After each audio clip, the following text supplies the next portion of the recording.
Well, joining me in the studio is Stephen Hall, the grandson of Hector Duff, and of course, sad news, Stephen, him passing. But he's touched so many people. I mean, it's just incredible, the outpouring of love and affection. And if nothing else, that must be a great memory to have, isn't it? You got your own, but I mean, just the way he's done everybody. Yeah, it is, and it's touched myself and all the family of all the emails and messages we've had, and people you don't really know, and they've come up with little stories of how they've met him once and how he has touched the whole of the Ireland community, basically, as a nation. I think everybody's grieving. It's not just the family. It's very humbling to listen to some of the stories that people have about my granddad. He had a great innings, though. I mean, that's put it that way. I mean, yeah. he just lived life at that full rate right till the end. Very much so. Yeah. Yeah, he was in the pub on his final day and had a pint and some pub grub. And if there is a way to go, then, you know, that is the way to go. Now, the reason we're talking today is there's this sort of last chance for everyone to get together. I mean, you've got a private event, obviously, for the funeral. Yes. I think numbers are going to be so restricted. Yes. Anyway. But the Villa Marina, what's going on there? Well, we discussed it as a family where we could hold something, because we know there's going to be lots of numbers, and it's a difficult time during Christmas period to try to hire somewhere else. So my daughter and I went down to and asked the Villa Marina staff, and they were more than delighted, and they said, yes, we can hold the event. So it's going to be a celebration of Hector's life, because we don't, as you've already touched on, he was 101 years of age. He's had a fantastic life, and we want people to come down and join in a celebration of what he's done and what he's achieved, and come down to the villa. There's going to be afternoon tea on, and, you know, more people the merrier, and come down and tell some stories. We're hoping to have a microphone up on stage if people would like to come up and tell their stories of how Hector touched their lives.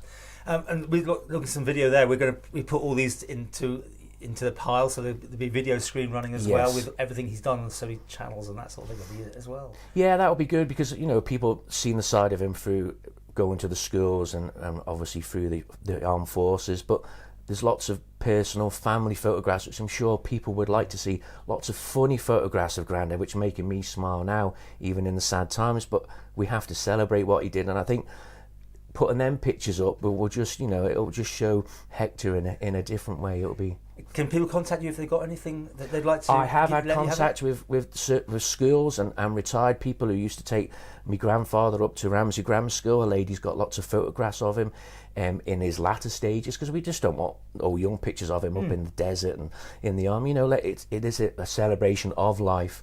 So there will be some, and as you said, we're going to roll that on the big screen. So, should anyone contact you if they got something? Or? Yes, please. Yeah. How do they do that? They can contact me via email or telephone me on 456-895, and my email address is stephen.hall3@gov.im. And it's Stephen with a PH. Right. Well, I mean, I say it's funny, when I heard the news, it was very sad, but at the same time, I thought, well, you know what, he had a good one. Yeah, he did. Yeah, it did come as a bit of a shock. But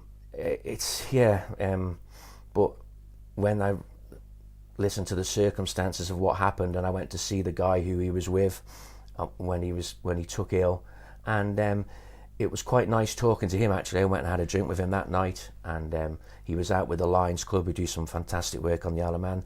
Grandad used to go out when he was well enough on a Mondays, and they used to go around different establishments on the Isle of Man and have something to eat and a drink and a catch up. But all these schools want to come along, I believe, because he's been in the schools. So he actually ever recounting stories, telling people what it was like in his ward, that sort of thing. And when you used to go, Christmas and his birthdays would be absolutely fantastic. But Christmas, I've never seen so many cards, and all from the school children, and all poems and heart-written thanks for what he's done, and even young people, you know, and he was taken back by it all. He was really, you know, touched by how the children accepted him and how they listened to him. But obviously on birthday times and during the year, people would just randomly, children would send him letters, thank him for what he'd done, and it was really nice to see how he was appreciated. And all the rest of the men he was speaking for, unfortunately, the comrades and everybody that have gone in the past.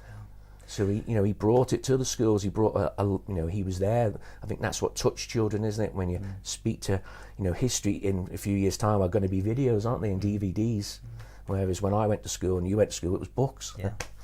Well, I hope it all goes well. It's Wednesday, isn't it? Thursday. Thursday. Thursday. Get that Thursday date right. the 10th, Thursday the 10th at the Villa Marina. Yes. From 3 o'clock to 5 o'clock. And just turn up and... Just turn up, please, and come and celebrate the great man's life and talk to people and catch up with people, and it'd be good to see everybody down there.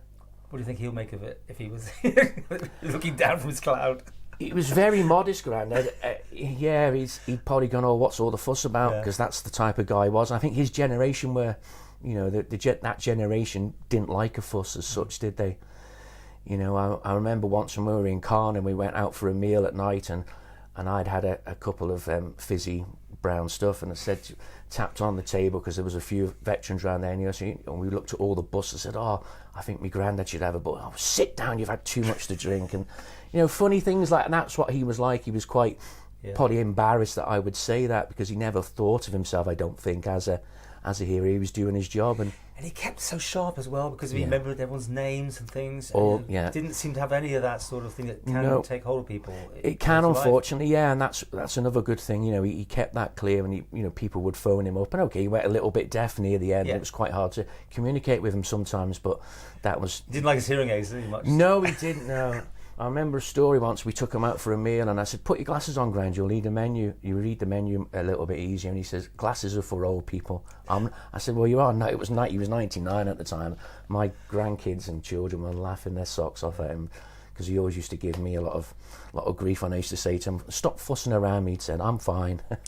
Hector Duff, gone but never forgotten. No, not at all. He'll live on in the memories of the whole of the island nation, I think, for a long, long time. And long may it be that way, as he wants everybody remembered who fought in the conflicts that unfortunately we've been involved in over the centuries.